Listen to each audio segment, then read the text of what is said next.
नमस्कार, नवक्रांति मीडिया में आपका स्वागत है। मैं हूं संदीप शर्मा और मेरे साथ जो चेहरा आप देख रहे हैं ये अंकुश नारंग हैं।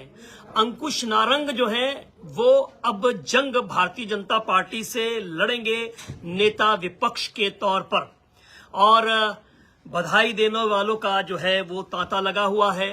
एक नई भूमिका के अंदर जो है युवा नेता को आम आदमी पार्टी ने मौका दिया है और इस भूमिका को अब अंकुश नारंग जो है वो निभाएंगे। अंकुश नारंग किस तरह से लड़ेंगे भाजपा से जंग, किन मुद्दों पर लड़ेंगे जंग, ये उन्हीं से मुखातिब होते हैं, उन्हीं से बात करते हैं। आखिरकार आम आदमी पार्टी ने एक युवा चेहरे को कुछ सोच समझकर जो है वो ये कमान सौंपी है। और सबसे पहले तो अंकुश भाई आपको बहुत बहुत शुभकामनाएं, आपको बहुत बहुत बधाई आपको इस नए उत्तरदायित्व के लिए, इस नई कुर्सी के लिए। ये कुर्सी जो है काफी जिम्मेदारी वाली कुर्सी है और अब आपके पास विपक्ष की भूमिका है। दिल्ली नगर निगम के नेता विपक्ष के तौर पर आपने बात अपनी रखनी है।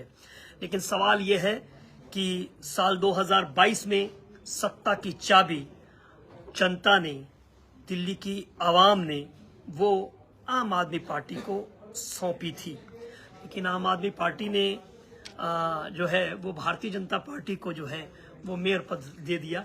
आप बताइए कौन कौन से एजेंडे रहेंगे, क्या कहना चाहते हैं? देखिए, सबसे पहले तो संदीप भाई मैं आपका तहे दिल से आभार प्रकट करता हूं, बहुत बहुत धन्यवाद देता हूं और आपके सारे व्यूअर्स का भी धन्यवाद देता हूं कि आपने मुझे शुभकामनाएं दी है।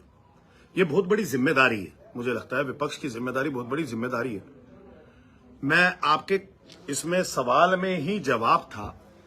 आपने सबसे पहले मुझे कहा कि हम कौन कौन से मुद्दों पे ध्यान देंगे और साथ में मैं आपको ये बता दूं कि आपने कहा कि पहले आम आदमी पार्टी सत्ता में आई थी लेकिन आज भाजपा के पास है। दिल्ली की जनता ने आम आदमी पार्टी पर विश्वास करके एमसीडी के अंदर आम आदमी पार्टी को बिठाया और आम आदमी पार्टी 2 साल में, 2.25 साल में बेहतरीन तरीके से सत्ता चला रही थी। लेकिन भाजपा ने खरीद फरोख्त करके, यानी कि हॉर्स ट्रेडिंग करके या फिर ईडी और सीबीआई से डरा के, काउंसिलर्स को धमकवा के आज सत्ता पर काबिज हो गए। कोई बात नहीं, दिल्ली की जनता ने तो आज भी सत्ता आम आदमी पार्टी को दे रखी है अपने वोट के हिसाब से। लोकतंत्र में सबसे बड़ा होता है वोट और उस वोट के माध्यम से आम आदमी पार्टी ही सत्ता में आई है। लेकिन भाजपा ने, मुझे लगता है कि अपनी माल प्रैक्टिस से आज सत्ता हासिल कर ली है। आज तो भाजपा की 4 इंजन की सरकार है। लोग ट्रिपल इंजन कहते हैं, मैं 4 इंजन आपको कह रहा हूं, मैं आपको बता देता हूं। आज 4 इंजन की सरकार है भाजपा की। एक इंजन उनका सेंट्रल गवर्नमेंट, एक दिल्ली सरकार, दूसरा होगी, तीसरा एलजी साहब। एलजी साहब को आप अक्सर भूल जाते हैं, वो बड़ी महत्वपूर्ण भूमिका अदा करते हैं। और चौथा एमसीडी। अब तो 4 इंजन की सरकार है और 4 इंजन की सरकार होने के बाद भी अगर उनके पास कोई बयानबाजी है या बहानेबाजी है कि दिल्ली की जनता की अपेक्षाओं पे वो खरा नहीं उतर सकते, तो अब ये विपक्ष भूमिका अदा करेगी कि इनको दिल्ली की जनताओं की अपेक्षाओं पे खरा उतरना पड़ेगा।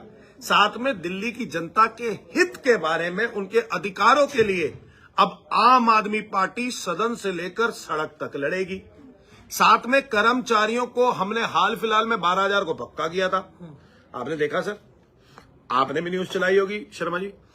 अब वो 12,000 जो कर्मचारियों को पक्का किया, हाउस सबसे बड़ा होता है एमसीडी के अंदर जी।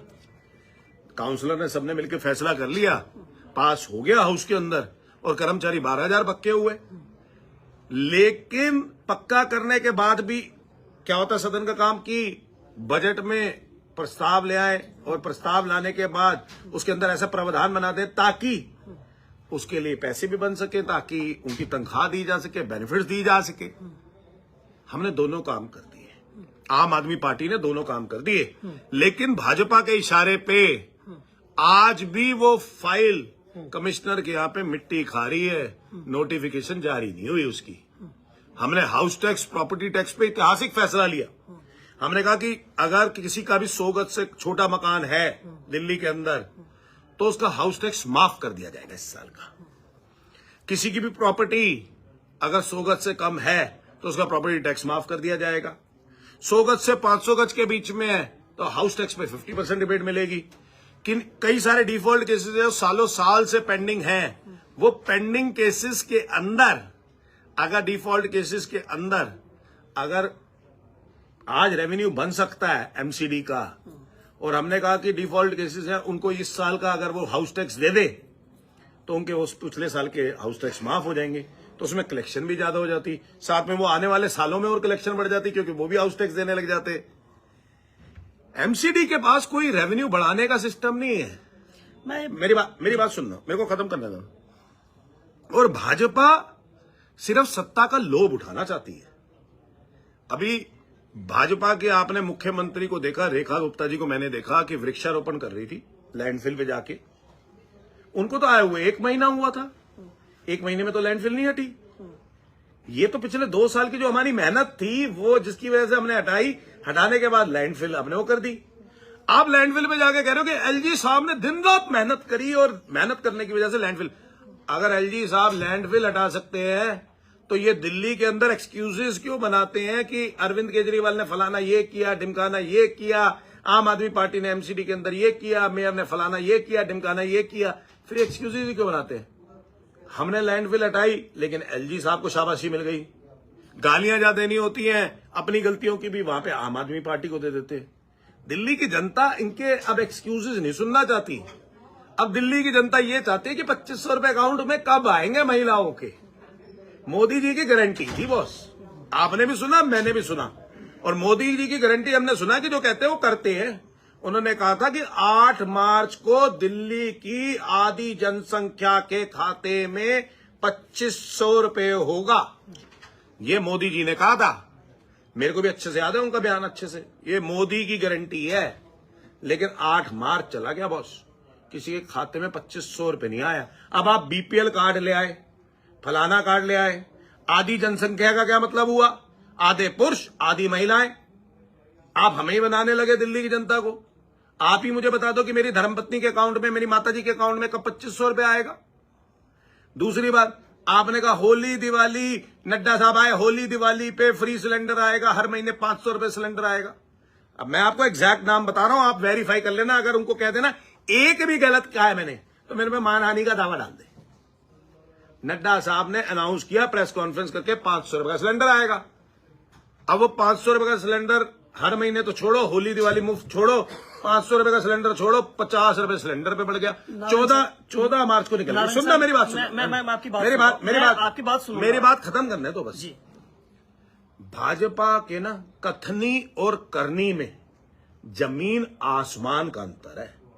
ये सत्ता में काबिज होने के लिए झूठी झूठी गारंटियां देते हैं, झूठे झूठे वादे देते हैं और वो वादों को पूरा नहीं करते, और सत्ता में काबिज हो जाते हैं तो ये सिर्फ सत्ता का लोभ उठाते हैं। इन्होंने सिर्फ एक ही चीज सीखी है जीवन में, सत्ता से पैसा बनाना और पैसे से सत्ता बनाना, बस, और कुछ नहीं आता। भाजपा नारंग साहब, जैसे आरोप आप लगा रहे हैं, भारतीय जनता पार्टी भी यही कह रही है। आप 2500 रुपए का सवाल उठा रहे हैं, वो कहते हैं कि साहब ऐसी गारंटी जो है अरविंद केजरीवाल साहब ने भगवंत मान की सरकार बनने से पहले पंजाब की महिलाओं से भी वायदा किया था कि 1000 रुपए की धनराशि उनके खाते में हर महीने आएगी। उन्होंने बेरोजगारों से भी वायदा किया था कि बेरोजगारों को जब तक रोजगार नहीं मिलता उनको बेरोजगारी का भत्ता दिया जाएगा। उन्होंने नौकरियों का वायदा किया था। अब वो कह रहे क्या पंजाब की महिलाओं ने आम आदमी पार्टी की भगवंत मान सरकार ने, अरविंद केजरीवाल की सरकार ने पंजाब के अंदर क्या वो पैसा ट्रांसफर किया? मैंने सवाल कर रहा हूं। अब ये तो आरोप प्रत्यारोप हो गया। भारतीय जनता पार्टी आम आदमी पार्टी पर करती है, आम आदमी पार्टी भारतीय जनता पार्टी पर करती है, लेकिन प्रश्न यहां पर यह है कि आम आदमी जो है वो कहां है? केजरीवाल सरकार ने भी कहा था कि लंदन पेरिस जैसी सड़कें बनेंगी, नहीं क्या बन पाई। उन्होंने कहा था कि यमुना जी को हम साफ कर देंगे। यही मुद्दे तो रहे जिसकी वजह से आम आदमी पार्टी को खामियाजा भुगतना पड़ा और 27 सालों बाद भारतीय जनता पार्टी सत्ता में आई। और दिल्ली नगर निगम की सत्ता में तो आप काबिज थे, लेकिन आपने चाबी जो है वो उनको सौंप दी, और ये कहते हुए कि भाई हॉर्स ट्रेडिंग कर रही। तो मैं मानना आपसे पूछना चाहता हूं, क्या वजह लगता है कि आम आदमी पार्टी जो है वो भगत सिंह, राजगुरु, सुखदेव की बात करती है, उनके उनके पद चिन्हों पर चलती है, ईमानदारी का दावा करती है, तो क्यों इतना ईमान आम आदमी पार्टी के पार्षदों का कच्चा निकला कि वो डोल गए, वो डर गए सीबीआई से? क्या कमी थी?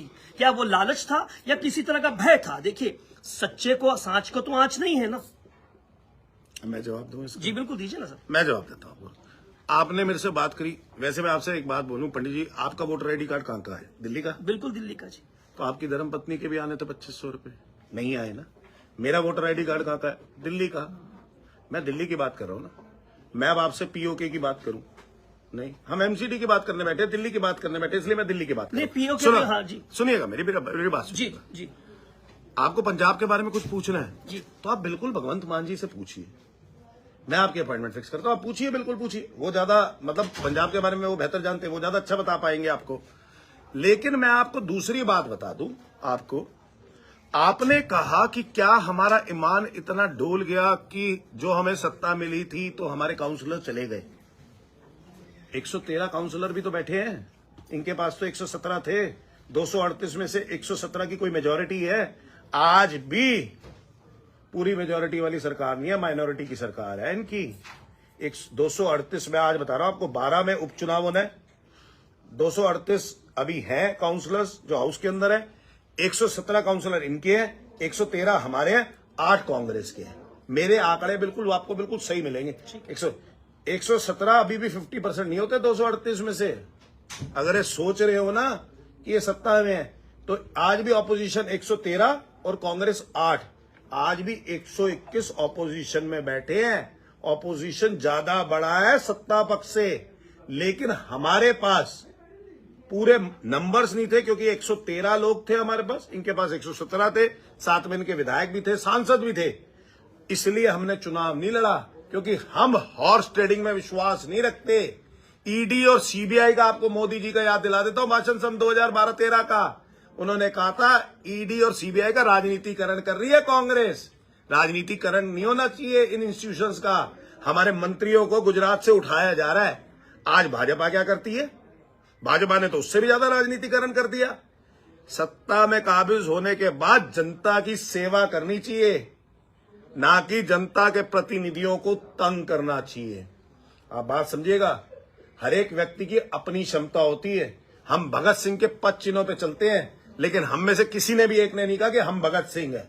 हमारी औकात हैसियत नहीं है भगत सिंह बनने की।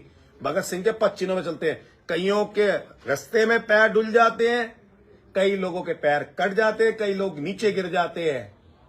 लेकिन फिर मैं कह रहा हूं, आम आदमी पार्टी का मूलभूत कार्यकर्ता वो है जो उस सांच में बड़ा हुआ है कि ईमानदारी से जिएगा। और मैं आज आपको विश्वास दिलवा रहा हूं कि यहां पे विपक्ष अब बिल्कुल ईमानदारी से चलेगा। चलिए, एक अफसर को काम करना पड़ेगा पार्षदों का। भाजपा ने पिछले 2.25 वर्ष में नकारात्मक